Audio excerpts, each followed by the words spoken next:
پێت خۆشە لای خوا بەڕێزبی؟ بێگومان بەڵێ پێمان خۆشە. دەی هەر کاتێ تۆ بە ڕۆژوو بووی خوای گەورە خۆشتی دەوێت، دەبیتە کەسێکی بەڕێز لای خوای گەورە. لە حەدیثەکەی صحیح بوخاری مسلمدا خۆشەویستی خوا فەرمی صلی الله عليه وسلم سوێن بەو خوایەکە گیانی منی بەدەستە لخلوف فم الصائم أطيب عند الله من ريح المسك.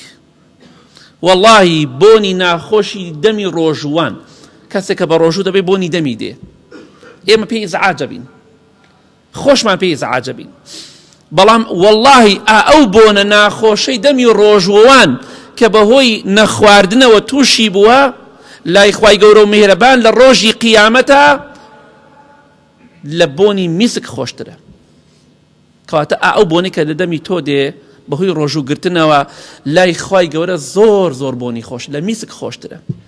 کەواتە بەوە بەڕێز دەبی لای خوای گەورە، بەوە بەڕێز نابی بۆنی دەمت خۆش بێ، بەوە بەڕێز دەبی بۆنی دەمت ناخۆش بێ لەبەر خاتری خوا.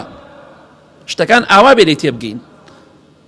لای تۆ ناخۆشە بۆنی دەمت، بەڵام لای خوای گەورە لە بۆنی میسک خۆشترە و پاکترە. کەواتە بەوە بەڕێزەبی لای خوا بۆنی دەمت بێ لە پێناو خوادا، نەک بەوەی شت بخۆیت و بۆنی دەمت نێ.